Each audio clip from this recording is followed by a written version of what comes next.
Hi guys, so chest day tayo ngayon guys. So ito yung workout natin, ito yung inuna natin. So nagsimula kami dyan ng magaan guys. Yung pangapat natin ay drop set na namin. Okay, so drop set na to. So heavy tayo ngayon guys. So yun, no? Bigat na to para dito sa Smith machine. Okay, so pabawas kami dito pababa. So ganun lang guys ang workout natin. So, kailangan pagka na ganito kayo guys, so maganda yung kondisyon ng katawan natin at syempre loaded tayo sa pagkain. So, mahirap to guys. So, dito makakapusin talaga kayo ng hininga. Okay, so sanayan lang din to, workout na to.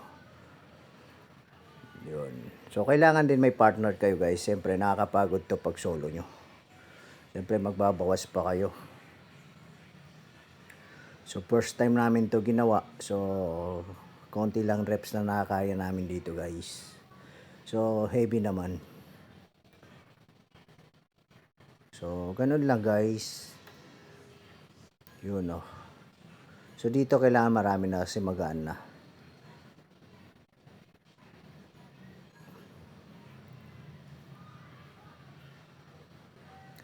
So pagkatapos yan mga kabakal sa mga beginners natin, pagkatapos natin mag-workout, kailangan may pagkain tayo nakahanda. So ako, mayroon akong laging baon na 5 egg o kaya 6 saging. So yun ang kinakain natin habang bulk tayo. Pwede rin naman magkanin. Okay, so bago ako magbuhat, kanin ang carbs ko. So 250 grams na kanin. So 200 grams din na chicken breast. O kaya itlog, 6 na piraso. So ganun lang guys. So 6 na kainan ako lagi, araw-araw.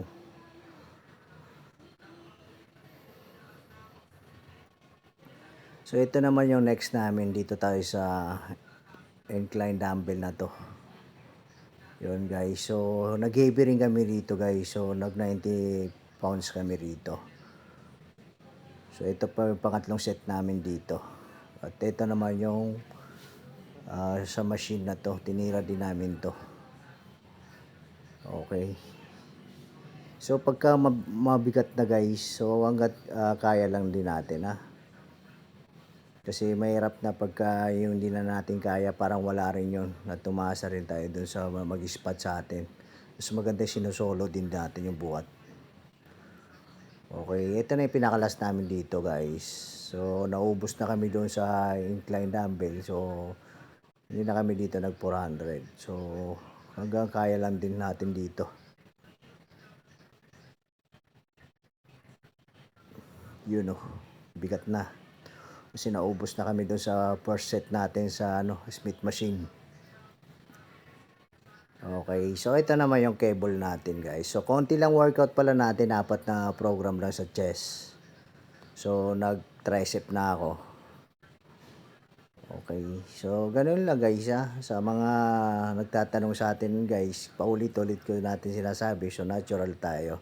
At nakatutok tayo sa pagkain. At ito na yung pang last na workout natin sa chest guys. So, naka-bulk tayo ngayon guys, lean bulk.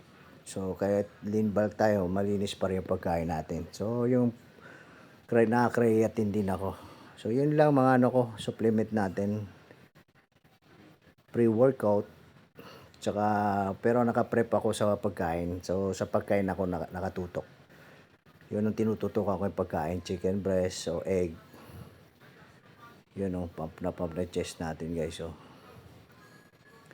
So, balak natin magpalaki, magpa-size. Pero gusto ko kasi yung size tayo na muscle, hindi yung taba.